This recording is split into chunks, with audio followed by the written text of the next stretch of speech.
चलो, chapter number 4, literary heritage of India.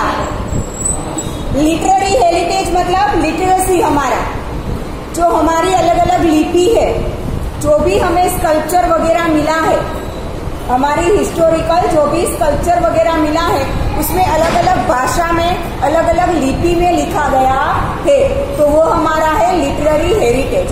हम अभी भी इंडिया में कितनी सारी लैंग्वेजेस बोली जाती है ना। बाकी सारी कंट्रीज में आप देखो, या तो बस अपनी एक लैंग्वेज और इंग्लिश, दो ही लैंग्वेज बोली जाती है, पर इंडिया में बहुत सारी लैंग्वेजेस बोली जाती है। ठीक है। Now literary heritage of India, men took help of expressions, symbols, drawings and sounds to communicate his thoughts, ideas, feelings and emotions to others. ठीक है। अगर हम बोल नहीं सकते, लिख नहीं सकते, तो दूसरों के साथ कम्युनिकेशन करने के लिए हम क्या यूज करते हैं? हाथों का कोई जेस्चर यूज करेंगे, या तो कोई सिंबल यूज करेंगे, ठीक है, या तो कोई एक्शन या तो कोई फीलिंग यूज करेंगे। ठीक है ना। This led to invention of dialects and scripts.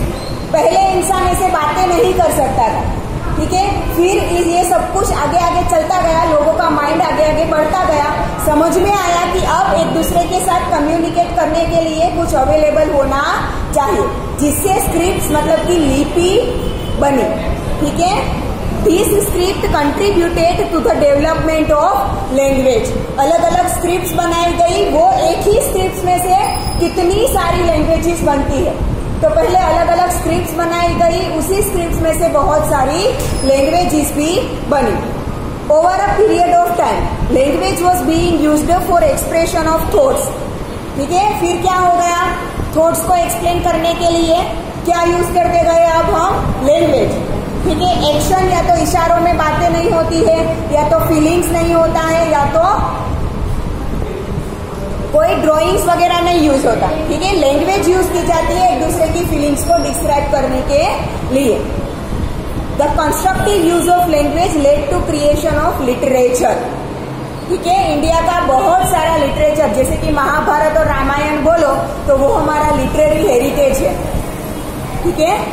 Now, from ancient time, Indian literature is known for its diversity and uniqueness. Indian scholars divided ancient literature into Vedic and classical literature. हमारा जो भी historical literature है उसे दो type में divide किया गया है, एक तो वैदिक और दूसरा classical. Besides this, some folk literature was also popular. Now, language and literature. If we quickly look at the history, we can see an emergence of variety of languages since centuries. ठीक है। बहुत सारी सदियों से बहुत सारी languages जानी जाती है। These languages influenced one another and it resulted in development of literature.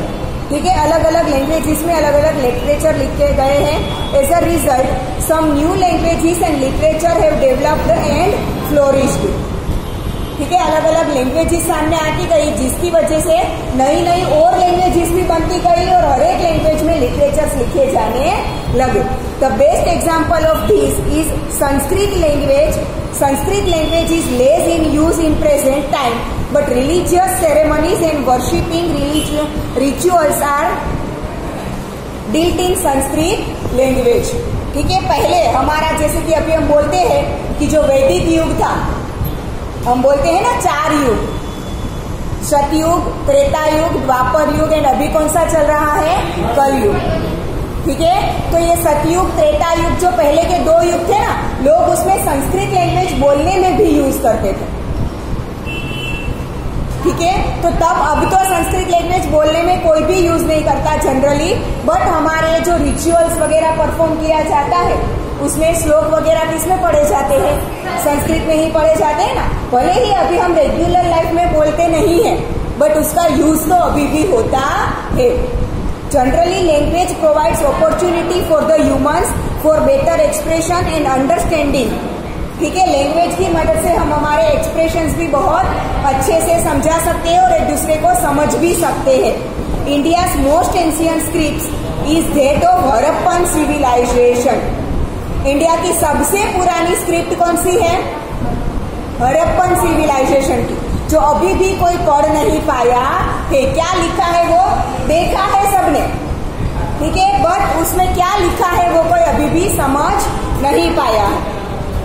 Harappan civilization which has not been deciphered and so we have not obtained much information about their languages। देखो क्या है, which has not been deciphered, मतलब अभी भी कोई उसे समझ नहीं पाया है, इसीलिए उसकी जो लैंग्वेज के बारे में इंफॉर्मेशन थी उसके बारे में अभी भी हमें कुछ भी नहीं पता। जो चीजें हमें मिली है उसी से हमने अभी क्या किया है, समझा है कि ये चीजें वहां पर होगी, बट हकीकत में क्या है वो अगर उनकी लिपि, उनकी स्क्रिप्ट अगर हमें समझ में आ जाए तो पक्का समझ में आ जाएगा कि वो लोग कैसे रहते थे, क्या क्या होता है। ठीक है ना। महर्षि Panini was a great Sanskrit grammarian. जैसे गुजराती में ग्रामर, इंग्लिश में ग्रामर होता है ना, हिंदी में, वैसे संस्कृत का सबसे ज्यादा ग्रामर किसने दिया है? महर्षि पाणिनि। ठीक है। The most important book of this time is महर्षि पाणिनि's अष्टाध्यायी। संस्कृत का बहुत सारा ग्रामर, उनकी बुक महर्षि पाणिनि's अष्टाध्यायी जो बुक है उसमें संस्कृत का ग्रामर दिया गया है, which is a noteworthy book of Sanskrit grammar of 4th century. कब? अभी 21st सेंचुरी चल रही है। कब लिखी है वो? 4th सेंचुरी में लिखी है। Sanskrit is considered the language of Aryans. Aryan से पहले भी बहुत सारे लोग रहते थे, तो संस्कृत मेन लैंग्वेज किसकी मानी जाती है? आर्यंस की मानी जाती है। लैंग्वेज ऑफ सेजिस और language of scholars. It has been accepted by all at the international level that Sanskrit is the best language for the computer use. Computer के यूज के लिए Sanskrit is the best language. सिर्फ India में नहीं, international level पर इसे माना गया है। हाँ, भले ही अभी हम कंप्यूटर में क्या सबसे ज्यादा यूज करते हैं? English language. वैसे तो बोले तो इंग्लिश भी नहीं, बाइनरी सिस्टम 0 and 1 वाला, ठीक है, पर उसका बेस क्या है? संस्कृत लैंग्वेज ही है। Sanskrit was the chief language for knowledge, science, religion and philosophy. Chief language मतलब मेन लैंग्वेज थी। ठीक है। Now ancient Indian literature. कौन कौन से लिटरेचर हमारे लिखे गए हैं? सबसे पहले आएंगे 4 Veda, Atharvaveda, Yajurveda, Rigveda and Samaveda. Vedas means knowledge, they are 4, Rigveda, Samaveda, Yajurveda and Atharvaveda. Rigveda में क्या क्या है? कौन से वेद में क्या दिया गया है? Rigveda is most ancient work और book of Indian literature.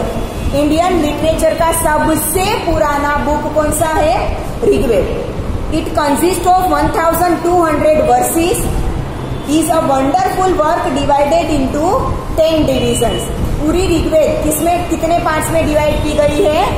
10 parts में डिवाइड की गई है, और उसमें 1200 वर्सेस मतलब ऋचाएं है।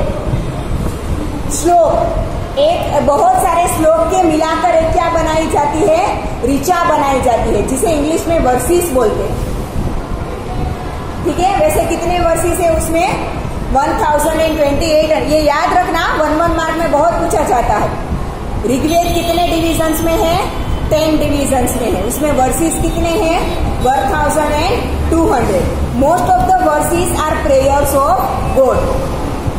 दे were used during the yajnas. ठीक है। गॉड को प्रेयर किए जाने वाले वर्सेस है बहुत सारे, और वो यज्ञ में यूज होते हैं। Among the verses, those worshipping Usha, the goddess of dawn, are fascinating. The work described political, social, religious matters of Aryans who were residing in the region of Sapta Sindhu. सप्त सिंधु मतलब सिंधु नदी के आसपास जो हमारे Aryans रहते थे, उनका वर्क, उनका पॉलिटिकल, उनका रिलीजियन, ये सब कुछ उसमें डिस्क्राइब किया गया है ऋग्वेद में, ऋचा के फॉर्म में, वर्सेस के form. Now Samaveda. 3 other Vedas were also composed after Rigveda. सबसे पुराना ऋग्वेद, उसके बाद और 3 बनाए गए जिसमें है Samaveda. Out of them, Samved was composed to focus on the process of recitance of verses. Hence, it is known as the Gangotri of music. Samaveda में सबसे ज्यादा किसके बारे में है? म्यूजिक के बारे में. ठीक है. नाव Yajurveda. It is called a Veda of Yagnas. It is composed in both the forms, prose and verses. Prose मतलब पूरा स्टोरी के फॉर्म में भी है और वर्सेस और श्लोक के फॉर्म में भी है. This describe the hymns recited at time of yajnas, the religious practices and rituals. ठीक है. यज्ञ कोई रिलीजियस या तो रिचुअल काम किया जाता है, उसमें जो श्लोक वगैरह यूज होता है वो किसमें दिया गया है? यजुर्वेद में दिया गया है. ठीक है. Now Atharvaveda describes various types of rituals and samskaras. ठीक है. नाउ उपनिषद, वेद के बाद क्या आता है? अलग अलग Upanishad. The Upanishadic literature give us a vivid description and analysis of the beginning of the universe, the mysteries of life and death, materialistic and spiritual world etcetera. पूरे क्या बिगिनिंग ऑफ यूनिवर्स, हमारा यूनिवर्स कैसे बना, लोगों का जीवन और मरण के बारे में, ये सब कुछ नॉलेज किसमें दिया गया है? उपनिषद में दिया गया है. Brihadaranyaka and Chandogya are the earliest of Upanishad in the dialogue form. Dialogue के फॉर्म में मतलब जैसे कि दो लोग बातें करते हो वैसे फॉर्म में लिखा गया है. उपनिषद के नाम भी दिए गए हैं. सबसे पुराने उपनिषद कौन कौन से हैं? Brihadaranyaka and Chandogya. They are 108 in all as mentioned in मुक्तिको उपनिषद. मुक्तिको उपनिषद में लिखा गया है कि उपनिषद टोटल कितने हैं? 108. कितने उपनिषद है टोटल? 108. Now Brahmanical literature.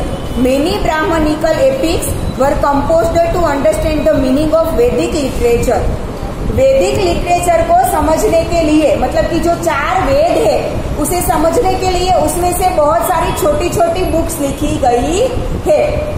ठीक है. उसी में से ही थोड़ा थोड़ा पार्ट लेकर छोटी छोटी नई बुक्स लिखी गई है जिसे बोलते हैं ब्राह्मणिकल लिटरेचर.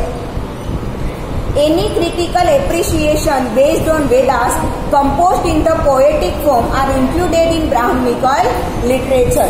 वेद में जो भी थिंग पोएम के फॉर्म में लिखी गई थी उसे एकदम डिस्क्राइब पूर्वक किसमें समझाया गया है? एकदम अच्छे से डिस्क्राइब किया गया है. किसमें? ब्राह्मणिकल लिटरेचर में. Vedic literature and directive principles regarding behavior have been explained broadly.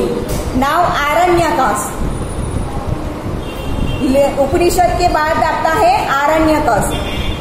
Aryans used to spend their last phase of life in आरण्यकस. Aryan क्या था? लास्ट फेज ऑफ लाइफ मतलब बूढ़े होने के बाद की जिंदगी वो लोग जंगल में बिताते थे, उसे बोलते थे वो लोग आरण्यकस. घर बार छोड़कर कहाँ चले जाते थे? जंगल में रहने के लिए चले जाते थे. उस लाइफ पीरियड को वो लोग क्या बोलते थे? आरण्यकस. मेकिंग देयर आश्रम्स इन आरण्यकस और forest. They composed literature based on philosophy which was the result of their deep thinking. It is known as आरण्यकस. ठीक है. आश्रम में जाकर, जंगल में जाकर अपना खुद का एक छोटा सा घर मतलब आश्रम बनाते थे, वहां पर रहकर ये वेद वगैरह उपनिषद के बारे में ज्ञान लेते थे और फिर उसके बारे में लिखते भी थे. ठीक है. Now वेदंगास. The Vedangas literature deals with the religious practices and rituals, grammar, astrology and astronomy. हमारे रिलीजियस के बारे में, ग्रामर के बारे में, एस्ट्रोलॉजी और एस्ट्रोनॉमी के बारे में किसमें ज्ञान दिया गया है? वेदंगास में. The Ramayana and the Mahabharata are 2 great Indian epics. The present form of these epics can be traced back to the 2nd century. कब लिखा गया है ये? 2nd century में. The Ramayana has the story of Ramchandra, the king of Ayodhya. The Ramayana is the smaller epic than the Mahabharata. Mahabharat से रामायण छोटा है. It narrates many attractive stories of adventure. The Mahabharata is the world's largest epic. ठीक है, largest epic मतलब अब तक के समय में लिखी गई सबसे बड़ी बुक कौन सी है? महाभारत. Has 1 lakh verses, 1,00,000 श्लोक की बनी है. ठीक है. This describes the war between Kauravas and Pandavas. Besides, it also consists of numerous stories. The Bhagavad Gita, a part of Mahabharata, expounds the deep philosophical principles. It conveys the message of achieving moksha or salvation through jnana, karma and bhakti. Both the epics, the Ramayana and the Mahabharata, have been influencing millions of Indians and the literature for a long time. They have implanted motivational seeds of sanskars in the Indians. हमारे लोगों में संस्कार के लिए सबसे ज्यादा भाग लेने वाला कौन है? रामायण और Mahabharat. During this period of Sanskrit, literature was produced, which contained a good combination of religious and godly aspects of life. During this period of Sanskrit, literature was produced, which contained a good combination of religious and godly aspects of life. The Puranas played ये period जब महाभारत रामायण सब कुछ लिखा गया, उसी time पर Sanskrit literature में आगे के आगे क्या किया गया? Sanskrit literature was produce. ज्यादा से ज्यादा संस्कृत में अलग अलग लिटरेचर मतलब बुक्स लिखी गई थी, which contained a good combination of religious and worldly aspects of life. बराबर रिलीजियस, हमारा रिलीजन क्या है, और worldly aspect of life, life कैसे जीनी चाहिए. ठीक है, ये सब कुछ इस लिटरेचर में डिस्क्राइब किया गया है. The Puranas played an important role in explaining initial Vedic religion of earlier time. Puranas मतलब पुराण જેને આપણે કહીએ છીએ ને, બરાબર, वो पुराण में सब कुछ दिया गया है explaining initial Vedic religion of earlier time. वेद के टाइम पर रिलीजन का क्या महत्व था? वेद के टाइम पर मतलब जब वेद लिखे गए, ऋग्वेद, यजुर्वेद, सामवेद और अथर्ववेद, सबसे पहले तो यही लिखा गया था. उसके बाद ये सब कुछ आया, वेदा ने आरण्य, ये आरण्यक ने, ठीक है, वो सब कुछ बाद में आया. ठीक है. Now during this period many scriptures and smriti granthas were composed. स्मृति ग्रंथ, संस्कृत में अलग अलग बुक्स लिखी गई है. ठीक है, स्मृति ग्रंथ के नाम पर. Now these scriptures dealt with science and philosophy. For example, Kautilya's Arthashastra is a book of management as well as books of various topics such as arts, mathematics and other sciences. ठीक है, ये जो हम स्मृति ग्रंथ बोलते हैं उसमें अलग अलग सब्जेक्ट पर लिखा गया है. जैसे कि यहाँ पर दिया है कौटिल्य की अर्थशास्त्र. अर्थशास्त्र में कौन से मैनेजमेंट के लिए तो दिया ही गया है.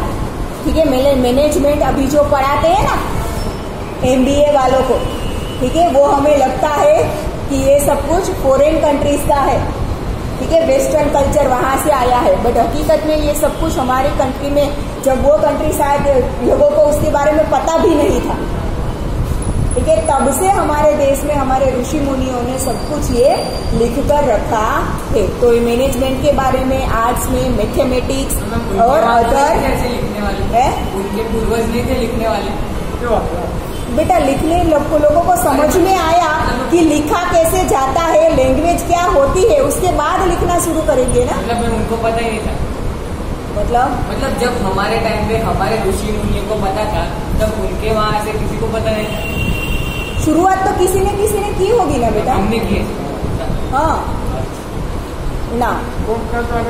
And other sciences, the Smriti granth as explains the religious teaching, laws and customs. वो हमें रिलीजियस भी सिखाता है, लॉज एंड कस्टम्स भी सिखाता है.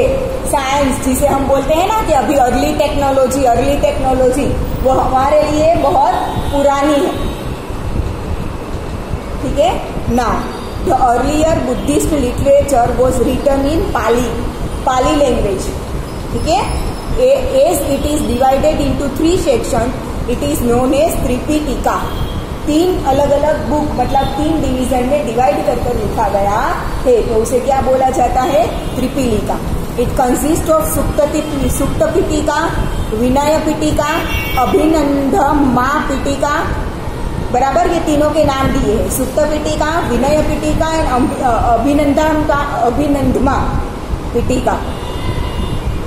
Besides, many other works were also composed in Buddhist literature. Gupta period was known as the golden period for the growth and development of Sanskrit poems and dramas.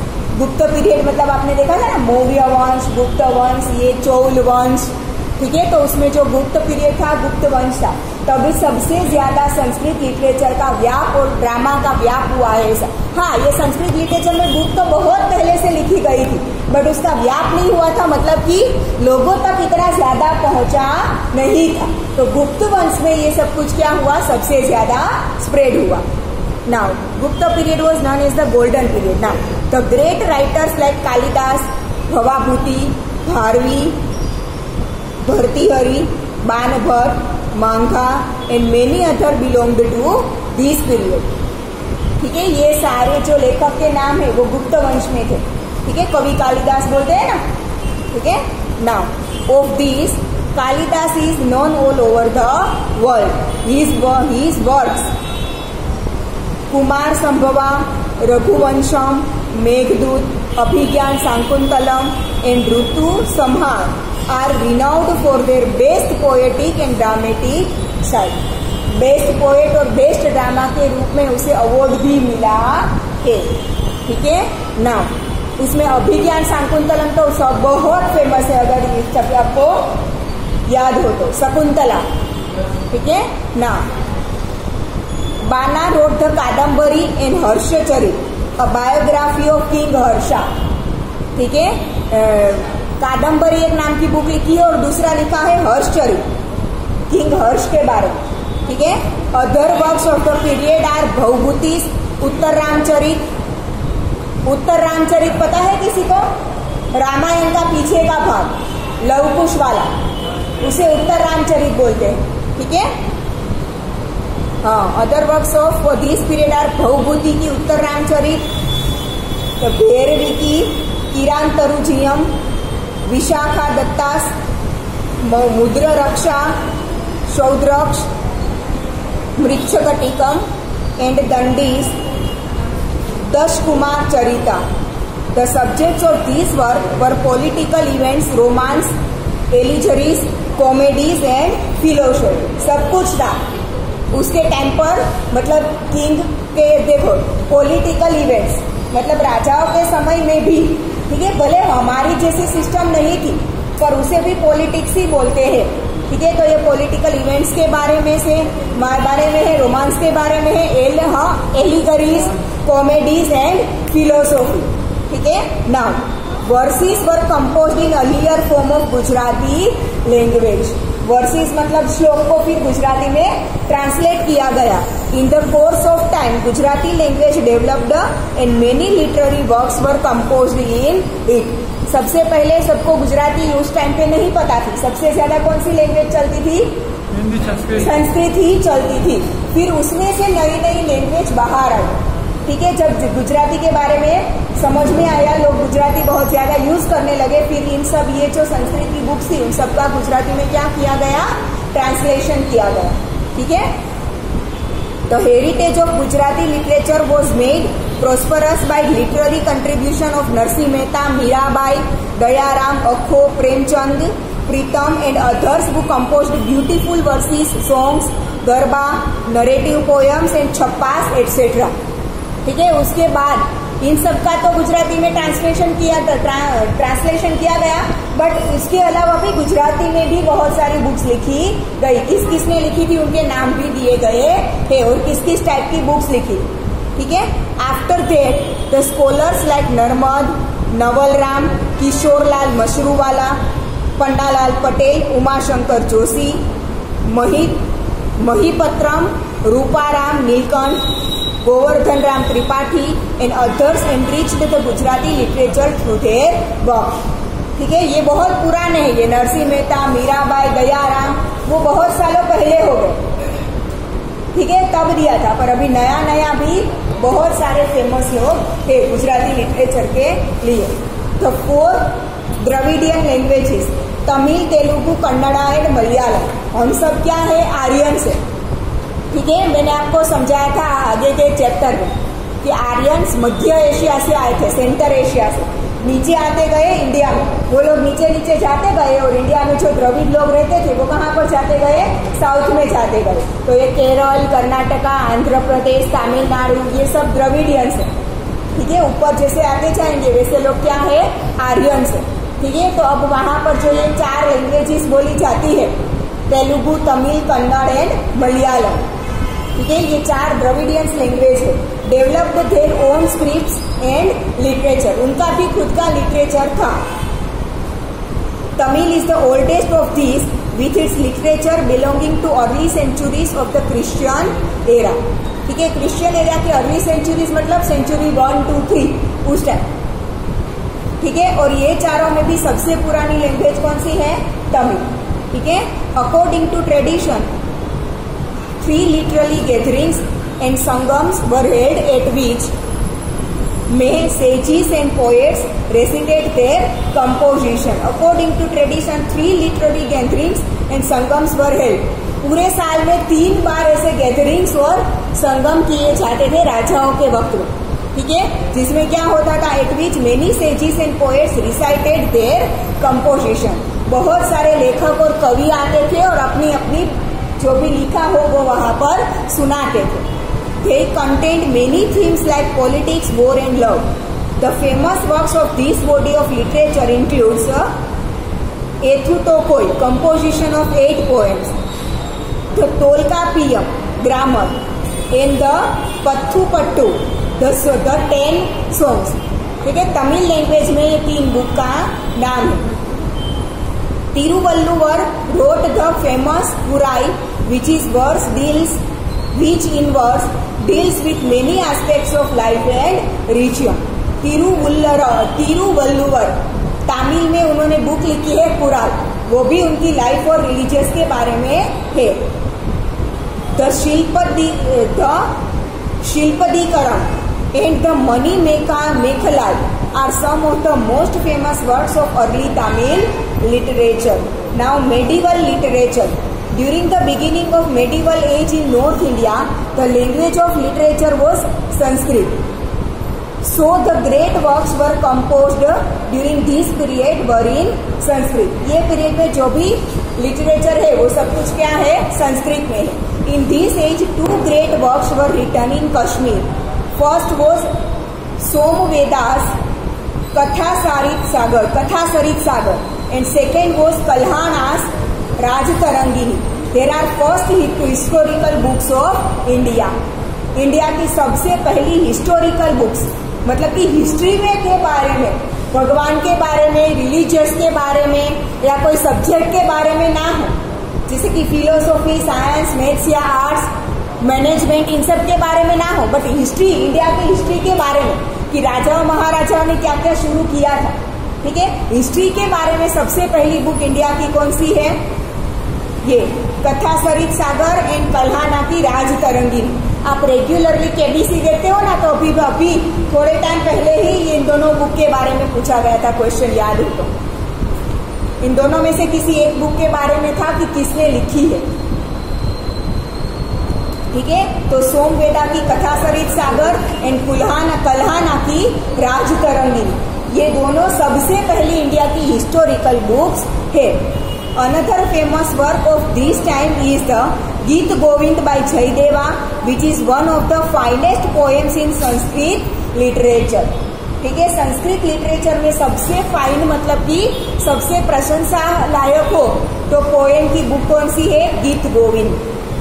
As we have said before, this was the period when the Apabharams languages had started developing into modern Indian languages.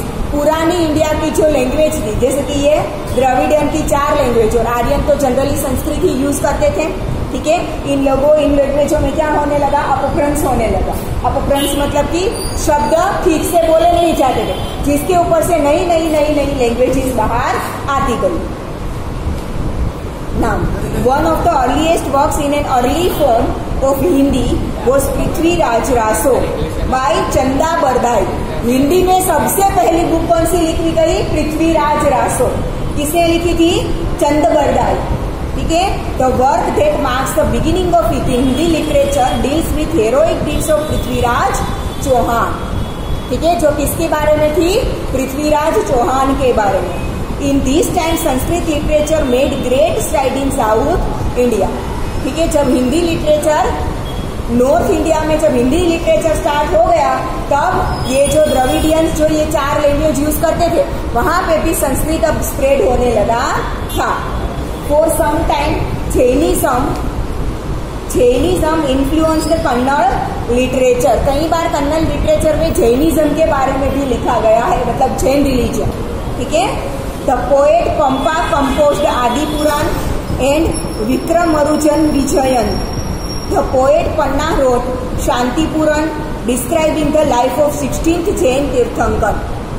ठीक है, जैसे हमारे पुजारी वगैरह होते हैं ना, वैसे जैन में क्या होते हैं, तीर्थंकर होते हैं। ठीक है, टोटल 17 तीर्थंकर है। कितने हैं, 17। तो उसमें से 16th जो तीर्थंकर है उसके बारे में एक बुक लिखी गई है। कौन सी है, Shantipurana.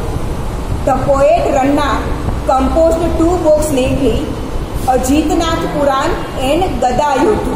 The poets namely Pampa, Ponna and Ranna are known as the trio of early Kannada literature. ठीक है, कन्नड़ लिटरेचर के ये ट्रायो माने जाते हैं, मतलब 3 की टुकड़ी। ठीक है। Poet Kamban composed Ramayana in Tamil language. Apart from this other famous literary works were written in Tamil language.